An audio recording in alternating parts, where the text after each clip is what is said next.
Hey there, it's Jamithatsme here. Welcome back to my channel. Let's go ahead and get into love and hip hop ATL.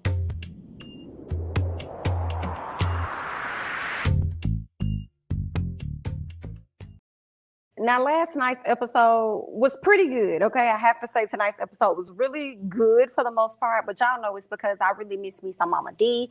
Mama D was there, so I was enjoying it for what it was, okay? Even though it started playing towards the end like it was the finale, and I don't believe that it's the finale, but all in all, let's go ahead and hop into it. So Yandy has decided to invite her adoptive child, her foster child or whatnot, Miss Infinity, okay? She says that she would never get married and not invite Infinity. I'm like, you keep talking about what you would never do.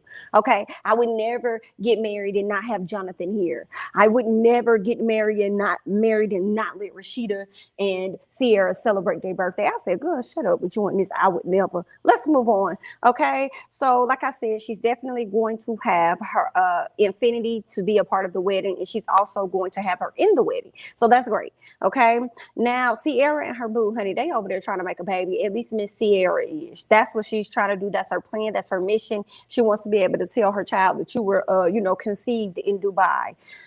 Okay, then, girl. All right. Now they riding through the desert, which I thought was really interesting because I used to wonder, like, how is these people getting out there? Like, how does that drive? Like, do they have to take like motorbikes? Like, what does that look like for them to get out there in that desert, honey? And it looks like that they get out there by way of a Toyota. What's that? I don't even know if that's I don't know what kind of car that was, but it definitely was a Toyota. So I said, I see y'all getting y'all commercial time in, honey, as y'all speeding through the desert all over these humps and everything, okay? Girl, they about had Kirk back there about to throw up all of his everything on the inside. And they got Karlie back there in the back.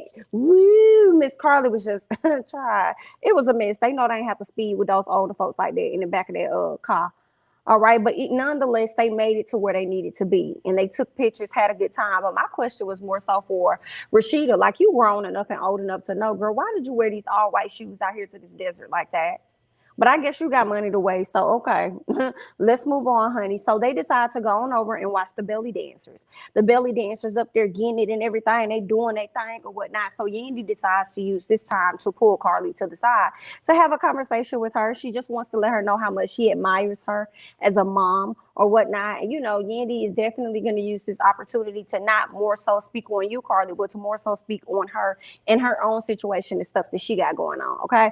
Let's be very clear about that. What else is going on? So Yandy was talking to her about the things that Judy said to Mama D, and she really didn't appreciate it because she's telling everybody that the first, wedding was fake or whatnot. So she's not really appreciating that. But she did go on to admit and say the love is real. Like, at the end of the day, whatever you want to believe about it, the love is real. But when it came down to me actually doing paperwork and putting my name down on that, I'm not going to do that, because even the attorney said that they didn't know what was going to happen. And I know he owes a lot in restitution. So why would I sit up there and put my name down there on the dotted line? I said, absolutely not. So that's where it was for her. She said they are at a place where I guess you could say they're power of attorney for each other. So if anything happens to her, he has the final say, and vice versa. So she says that's all that matters, as long as they have a commitment within each other. She said that was the main thing for her, was to be able to give those vows and have a commitment before God and before everybody else. So it is what it is. So as she's over there talking to Karlie, child, Mama D decided to arrive with Miss Judy, and that right there changed the whole mood of things for Yandy. To see that Judy then came into the place, she's like, oh girl, here come my mama-in-law, child. It's gonna be a whole mess, so go ahead and get ready. All right, now mendeecees, as soon as they get out there, Judy decides that she wants to apologize to Yandy and mendeecees for running her mouth to Mama D. Okay, because she didn't expect Mama D was going to run back and tell all her tea. So then mendeecees took offense to that, because she was saying that the original wedding, like the first one that they had, it wasn't real. And he definitely took some offense to that. And then she tries to, I guess, like deny it or whatever she said. And then Yandy further called her out. And then Judy acted like she was about to cry. I said, here she goes. She always try to cry her way out of stuff. Okay, I can't stand that when Judy does that. And mendeecees was like, Mom, you ain't even got no tears. Like, what's that? She was like, I'm hurting, but I'm hurting. He was like, oh, okay. I screamed because it was quite hilarious. And Judy knows she wasn't crying at all. She gonna sit up there and tell the camera people in the confessional that the reason she was crying, she was faking because Yandy is really good at faking things like crying, and she wanted to beat her to the punch. I said, baby, you are a mess. You stay sitting up here competing with your son's wife, and that's awkward tease. That's giving me very weird tease. Okay, you compete with Yandy so much, you now trying to compete to cry before she cries, so you can get the sympathy before her. Whew, y'all going out there and help Miss Mama Judy. Okay. mendeecees decides to go ahead and walk off with his mom, and he tells her that she came to the event and pretty much made it all about her, and he didn't like that at all. Judy says that Yandy, no, I already talked about that. So more all in all, okay, he talked to his mom. He was just like, I don't like the fact that you came out here and you're just really making things all about you. And she's like, it's not all about me. I really just want to be with my family. I want us to get it together and stuff. But every time y'all try to get it together, Judy, you the reason why it always goes left, ma'am. Okay, but here's the ultimate thing. Judy is delusional. That's just what that is, okay? She's delusional. She tells Yandy that she always wants conflict, but I'm like, girl, you the one that be creating the conflict. So what are you talking about here? Okay, exactly. Let's go ahead and move on. All right. So then Rasheeda telling Judy that she needs to just let things go and focus on the family. Okay. Now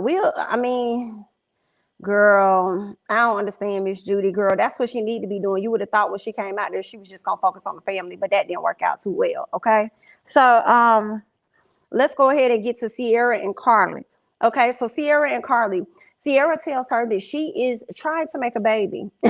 She says she ain't really pressed about having the ring and all that other good stuff because where she is with these is she's already been married, right? I'm like, but you've also had kids as well. So okay. But she's like, girl, I guess she's trying to go ahead and lock the man down, honey. That's where she's at with it. Like, baby, I just want to go ahead and have this baby. Okay, because I'm so in love. I'm so feeling it. He's giving me more than what BK ever gave me. So I feel better about, letting him in between my legs and go ahead and pushing out a baby for him as well. And I'm like, okay, then, girl, if that's what you want to do, cool. So then, yeah, so I'm gonna move on because Karlie ended up bringing up Yandy's marriage and how things weren't legit originally, and Yandy is okay with that because she's married in the eyesight of the Lord or whatever. So it's like, okay, if that's what you want to say, cool. Karlie speaks on her daughter and how she wants this guy out her life. She does not want her daughter to be dating this guy. And Sierra just reassures her, like, girl, you gotta let your daughter make her own mistakes. You gotta let her do what it is she wants to do. You did what you wanted to do when you was at her age, and now it's her turn to do the same thing. And if she makes those mistakes, then let her make them on her own, and then she'll come back and let you know just how right you were. But don't be trying to intervene because all you're going to do is make her rebel. And I agree with everything that Sierra said.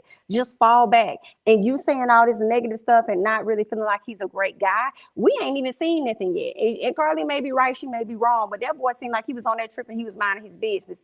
He didn't get a whole lot of camera time, but when we did see him, that boy was sitting down minding his business. Okay, he wasn't out there doing the most and trying to make things about him. He was just over there chilling, honey.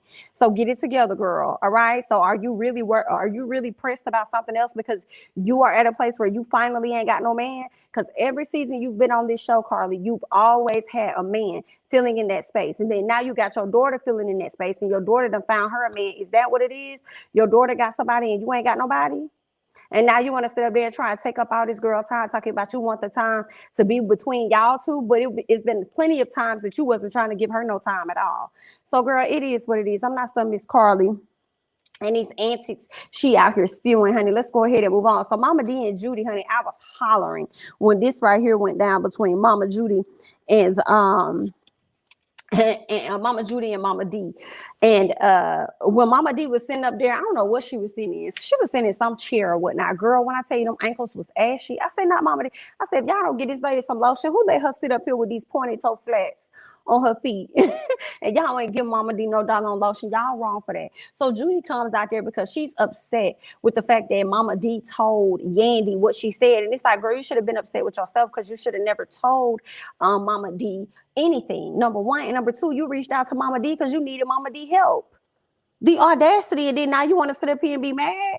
Girl, Judy can be my mother-in-law, girl, because I've been to cuss her out every chance I got. Don't bring me around that lady. Do not bring me around that lady. Okay. So Judy starts snapping on Mama D. And then she gets so quick with it because Mama D said, first of all, girl, in her confessional, girl, you can talk all you want to talk. You can say whatever you want to say. But guess what? I'm not going to do. I'm not going to take back that I said or what I did. Period. Okay, so Miss Judy decided to let her know, like, girl, you're not invited to this wedding. I said, how you gonna invite somebody and not invite somebody to a wedding that you're not throwing? No, ma'am. And then Mama D said, okay, girl, that's fine. But she get in the confessional and said, and I'm gonna be there. What she said, I'm gonna be there with my horse and my buggy. So what else is going on? Girl, I holler. I love me some Mama D. That lady, no, she funny. So let's move on to Bambi, okay? Because back in Atlanta, we see where Bambi is actually babysitting Erica and Safaree's daughter, Sapphire. And I'm like, where the hell her daddy at? All right. Now, I was wondering, like, Bambi, why would you take on this when you're over there running the store? You got your 2 kids. You already pregnant. So the doctor already said you can't do a whole lot. You can't be going up the stairs, down the stairs. It's a whole lot you can't do. So why would you go and get this other little girl? And she said that she wanted to get that experience of what it's going to be like to have 3 kids. And I'm like, I understand a little bit, but that's having 3 kids while you're pregnant. Okay, with a 4th. So is that what you're trying to see, what it feels like to have 3 and 1 more inside of you, girl? I guess. But anyway, that's what she did. I did think that Bambi doing that for Erica was really nice. That was her really being a good friend. And I was like, you know what? I think Bambi really is a nice person. I think she really is a sweet person. I remember I used to see Bambi out here giving to the homeless, just pull up, pop up, and just start giving stuff to the homeless. So shout out to Bambi on that. She seems like she is a really, really good friend. Okay, so she speaks on, like, because her mama pop over. And her mama been asking her what she been up here, like what you been up to. She's like, oh, girl, I'm just been busy being a mama and an entrepreneur. She said, okay, well, what about you being a wife? She was like, girl, I ain't got too much time for that. Let my husband tell it. I got too much going on over here. So that's what's going on with us. I ain't got time to be sitting up there being a wife, but I also don't understand what it is that he wants from me. So yeah, but after I have this baby, if things don't get better, girl, I'm probably gonna be filing for a divorce. I don't see Bambi filing for a divorce. I feel like, because Bambi had said this in a confessional. She was like, I hate when women say that they're gonna hang in there for their kids. She was like, no, I'm gonna leave for mine. And I'm like, yeah, it's easier said than done. I think it's gonna be a minute. If Bambi decides to truly leave Scrappy, I see it being no time soon. She's definitely going to wait probably till them kids get a little older. Okay, so I don't see her leaving this man anytime soon. So she actually ends up getting a call from Erica, and Erica's at the hospital because she is 2 centimeters dilated already, right? So she's there alone. Safaree is nowhere to be found. I don't think he's contacted her. I don't think she even told this man that she was in a hospital. Okay, he obviously didn't care when he left to go do whatever he was doing. So she's like, it is what it is. She's just gonna thug it out on her own. And they are in the pandemic phase and stuff. So maybe who all could really be there with her, it was, very limited and stuff.